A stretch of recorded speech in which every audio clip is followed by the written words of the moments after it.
The decision was momentous. It would publicly have the church defend the Jews. So he did make a decision. He began his papacy in early 39 by burying this document. It is now known to historians as the hidden encyclical. And the French guards tried to block her gaining entrance into the camp. She forced her way past them. She refused to leave without the children. She remains in the camp for the next few days, badgering the guards until the director of the French Red Cross came and negotiated with the French officials to let the children leave. They were let go a few hours before they would have been shipped to Auschwitz, because the Vatican stalled for 10 months, at which point the Commission simply gave up and suspended its work. The Vatican responded by accusing the Jewish members of the Commission of conducting a defamatory campaign against the Church. The International Red Cross makes it a practice to send all of its records to the headquarters in Geneva as soon as practical after each case is closed, making it impossible for the investigation to continue along those lines here. It is the opinion of this writer that an examination of those records in Geneva of all passports issued by the International Red Cross would reveal startling and unbelievable facts. Then Rabbi Herzog raised his head and looked at the young men gathered before him, and he said, "I cannot save those thousands of Jewish children, but I ask of you, how are you going to help rebuild the Jewish people?" Welcome to History for the Curious. I'm Menno Reisner, and I host the internationally renowned lecturer, dynamic historian and tour guide, Rabbi Aubrey Hirsch. Experience our history, confront dilemmas, and reveal the untold stories of 3,000 years of Jewish heritage, from Paris to Cairo, from the Russian Tsar to Maimonides, and from the Sinai Revelation to the French Revolution. Join the fastest growing Jewish history podcast in the world by subscribing to this channel and discovering the events that have shaped us into who we are today. One last major point, because we haven't finished yet.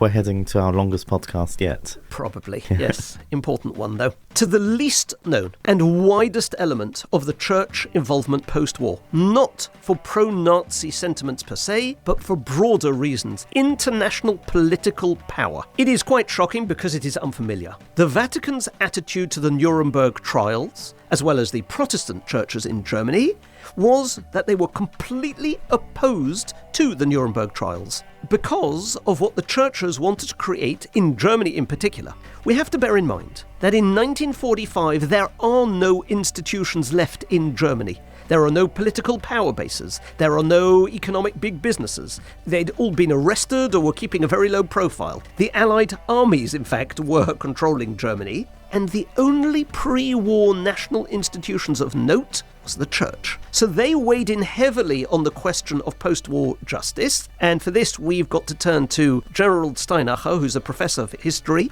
He's an Austrian, he's not Jewish. He's written 3 books on these topics. He was also a lecturer in Harvard, and he tells us as follows. I'm going to basically precede 2 of his books in 10 minutes. The Allies decided that the atrocities committed by the Axis powers should not go unpunished, and in November 43 the Allies announced their intention to try the perpetrators. Now, Stalin wanted show trials of the Nazi leaders and basically executions of German officers. The US chose the rule of law through criminal courts, where individual guilt or innocence had to be established, and all 4 of the main Allied powers, the British, the French, the Americans, and the Russians, came together for the famous trial of those 12 accused high-ranking Nazis. But there were another 12 subsequent American Nuremberg trials until, in fact, 1949. And the British, the French, the Soviets, they also held war crime trials in their own zones of occupation in Germany, in Austria. But there was a bigger output, which we mentioned when we were talking about X-Troop, to de-Nazify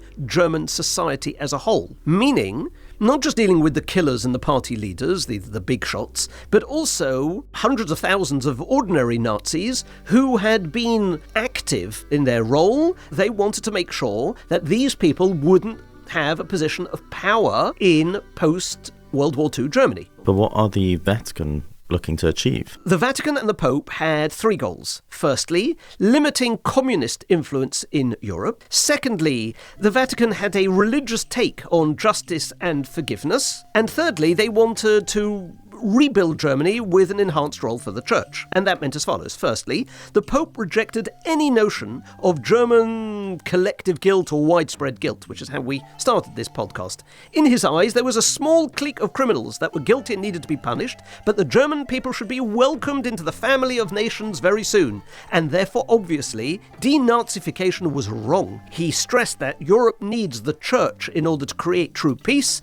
There's no peace in Europe without the church. At the same time, he condemned the Soviet occupation of Central and Eastern European nations. In fact, there was even fear of a communist takeover in Italy, which was down the road to the Vatican, because Italy had the strongest communist party in post-war Western Europe. And given all these premises, the Catholic opposition to Nuremberg was absolute, such that in May 1946, the Vatican Secretariat of State told the US authorities that the Nuremberg Trials are flawed because they are based on the notion of widespread German guilt and not of widespread German innocence. And therefore, October 17th, 1946, less than 24 hours after the executions in Nuremberg had been carried out, the powerful Cardinal Joseph Vince of Cologne made it clear that further denazification and war crimes trials need to stop immediately. This has to be the trial, the first and the very last, and an end to revenge. That's how he labelled it, and the beginning of reconstruction.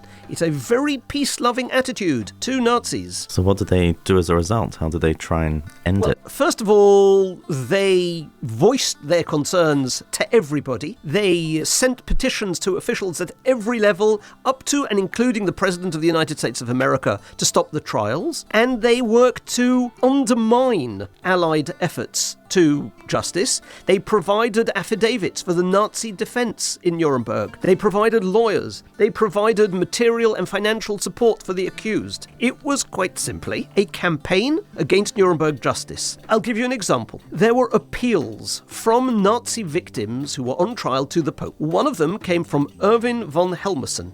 He was a Nazi war criminal who was convicted in a Polish court for crimes he committed during the war. What did he do? He was an SS doctor in Auschwitz, involved in human experiments, and he worked with Mengele. But the church authorities, especially priests from his hometown, made it sound that he's a good Christian who could never do such things and should be helped. And there are many of these cases in Vatican archives.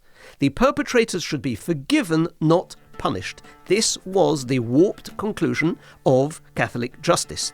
And they were so focused on saving souls that Hans Frank, he is the Governor General of Nazi-occupied Poland, so Warsaw, all these places are under his rule. He was sentenced to death at the main Nuremberg trial. But in Nuremberg, he converted to Catholicism. So the Vatican, as records show, went above and beyond to try and save his life. And they tried to save as many souls as possible by bringing former Nazis back to the church. There's room for all, and it's not just the Catholics. The Protestants in Germany wrote de-Nazification letters for those accused of war crimes. It became so notorious in Germany that these affidavits became called Persilscheine, after the soap product Persil. They are soap certificates. They are guaranteed to wipe away any Nazi past. And in fact, Protestant church officials had to warn their priests in Bavaria not to overuse them in case the Allies caught on. And, the Protestant church said, but anyway, the Brits, the Americans, they don't know how to spot Nazis. And Bishop Worm criticized the program, possibly because his own son had been caught falsifying his Allied questionnaire. And the church justified what they were doing by saying that only communists would be left to run Germany if this denazification takes place. And therefore, in the end, denazification was never adequately pursued, partly because the Americans were now interested in the Cold War, but as a result, former open Nazis returned to their positions in the civil service, in the police, in academia, in Austria in particular. In fact, Simon Wiesenthal writes that he realized eventually, why is it that all Nazi trials in Austria ended without convictions? Because the juries were partially made up of ex-Nazi officials.